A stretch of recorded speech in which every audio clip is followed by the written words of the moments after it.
Hello les amis, j'espère que vous allez bien et je vous retrouve aujourd'hui pour une nouvelle vidéo. Donc comme vous le savez tous, le mois de septembre vient de commencer. C'est le mois de l'automne bien entendu, mais aussi le mois du Pumpkin Autumn Challenge. Donc là j'avais envie de vous présenter ma palle de l'automne. Pour chaque saison je me constitue une petite palle avec des livres en lien justement avec la saison en cours. Et là à chaque fois je prends 3 livres papier et 2 e-books. Donc bien entendu tous les livres que je vais vous présenter là vont faire partie de mon challenge. Et je ne vous fais pas attendre plus longtemps, je vais tout vous présenter ces livres. Ainsi j'ai créé des petites catégories dans lesquelles je m'amuse à les classer à chaque fois. Voilà. Alors c'est parti, donc la première catégorie c'est Venise en automne, avec le tome 2 de Aria's Masterpiece, de Kozue Amano. Donc Aria, c'est l'histoire en fait de Akari qui est partie sur la planète Aqua. En fait c'est la planète Mars qui a été colonisée on va dire, et elle est dans la ville de Néo-Venise. Et Akari elle va suivre un apprentissage pour devenir ondine. En fait une ondine c'est une pilote on va dire de gondole. Voilà. Donc là dans le tome 1 on a suivi justement l'apprentissage d'Akari et on allait justement aussi découvrir la planète Aqua, qui est une planète magnifique et avec justement les graphiques de ce roman sont magnifiques. Donc j'ai vraiment hâte de me replonger dans cette lecture. Ensuite, pourquoi est-ce que j'ai justement mis ce livre dans l'automne? Eh bien car dans le résumé il est justement dit qu'on va découvrir Néo-Venise pendant la période de l'automne. Voilà. Et juste pour vous montrer quelques graphiques parce que c'est vraiment magnifique. Regardez la beauté des graphismes. Ouais, j'adore. Je sens que je vais à nouveau me régaler. Après, c'est un manga qui est quand même assez long. Il fait... Est-ce que je peux vous dire? Il fait, ouais, 376 pages. Voilà. Donc c'est quand même un beau gros manga. Et j'ai hâte de découvrir la suite. Pour la prochaine catégorie, c'est l'automne dans l'espace, avec le tome 1 de Phobos, de Victor Dixon. Alors ici, en fait, on va suivre l'histoire de Léonore, pardon. Oui, exact, c'est Léonore. Qui va participer à une émission. Elle va être envoyée dans l'espace avec... oui, ils vont être 6 filles et 6 garçons à être envoyés dans l'espace. Et en fait, ça va être un espèce de jeu télévisé amoureux. Où c'est que justement, ils vont devoir trouver l'amour. Et après, ils vont les envoyer sur Mars. Voilà. Donc Léonore, elle est orpheline et elle est contente de participer à ce jeu justement en espérant trouver l'amour. Sauf que les choses ne vont pas se passer comme prévu. Voilà. Donc pourquoi j'ai choisi ce livre? Et bien tout simplement parce que comme vous pouvez le voir, il y a le fond ici qui est rouge, orangé. Et ça m'a fait penser à l'automne. Après, au niveau de l'écriture, c'est quand même écrit assez grand. C'est quand même... Ça reste du pocket jeunesse. Et il fait 432 pages. Donc c'est si vous voulez, j'ai la saga entière dans ma palle.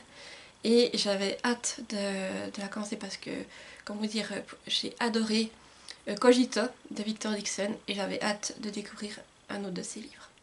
Pour la prochaine catégorie, c'est Automne enchanteur. Et là, j'ai mis le tome 2 des Sorcières du clan du Nord, La Reine captive de Irena Brignoul. Je sais pas vraiment comment ça se prononce, hein. Je m'excuse si j'écorche le nom. Alors ici, c'est l'histoire de Poppy et Clarée. Donc je vous fais un bref résumé du tome 1, parce que je ne vais pas vous spoiler le tome 2. Donc c'est Poppy qui vit dans le monde normal, et qui commence à découvrir qu'elle a des pouvoirs, alors que Clarée, elle vit dans une communauté de sorcières qui vit recluse dans la forêt. Et elle n'a pas de pouvoir. Et un jour, ces deux jeunes filles vont se rencontrer et vont devenir amies. Voilà, pour le bref résumé. Alors, donc je me suis mis ce tome déjà parce que les sorcières du clan du Nord ça fait, je trouve, automne. Déjà tout ce qui est lié aux sorcières ça fait bien automne. Et en plus la couverture comme ça avec le rouge, je trouve que ça fait bien couleur automnale. Voilà. Alors je vous avoue que le tome 1 je n'avais pas trop aimé. Après j'ai vu que ce tome-ci était mieux noté, donc je me suis dit que j'allais tenter le coup. Surtout que normalement c'est une duologie. Donc si j'arrive à lire ce tome, eh bien j'ai terminé la saga. Voilà. Donc j'espère qu'il me plaira mieux que le tome 1. Et on verra bien. Alors pour la prochaine catégorie on va passer au e-book. Donc la prochaine catégorie c'est regarder les feuilles tombées à cheval Donc là j'ai pris Le vent nous portera de Jojo Moyes. Alors ici c'est l'histoire d'Alice qui est tombée amoureuse d'un Boel américain et elle a quitté son Angleterre pour se rendre en Amérique. Elle pensait y vivre une vie trépidante, mais ce n'est pas le cas et elle s'ennuie. Et un jour, Alice elle va rencontrer une autre femme et elle va avoir l'idée de créer une bibliothèque ambulante. Du coup, elle va se mettre à traverser les États-Unis à cheval pour faire découvrir la lecture aux Américains, du coup. Voilà. Donc je vous dis que le résumé m'a beaucoup intriguée. Et pourquoi j'ai mis ce livre dans ma palle de l'automne? Tout simplement car sur la couverture, vous pouvez bien voir que la couverture fait très automnale et surtout on voit plein de feuilles tomber. Voilà. Alors j'ai hâte de me lancer dans cette lecture car j'avais adoré Avant toi de Jojo Moyes et j'espère que ce sera aussi un coup de cœur. Voilà.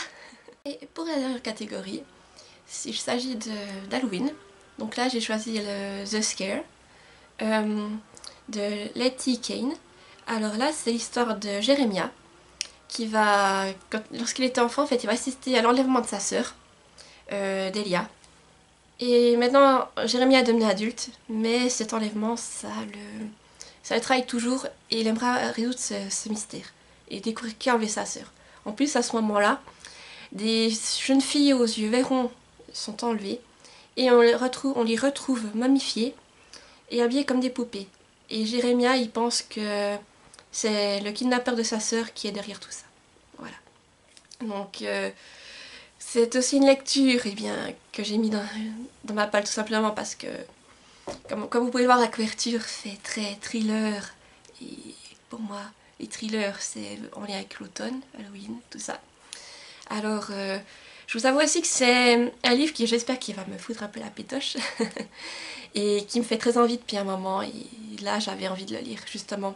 Je pense que je vais le commencer à Halloween, ce sera l'idéal. Voilà. Donc voilà, j'arrive au bout de cette palle de l'automne. J'espère qu'elle vous a plu, qu'elle vous aura fait découvrir de nouvelles lectures. Et n'hésitez pas à me dire en commentaire ce que vous allez lire pour cette période. Et si vous aussi vous faites des pales par saison. Alors voilà, j'espère que cette vidéo vous a plu et je vous souhaite une belle journée. Bye bye!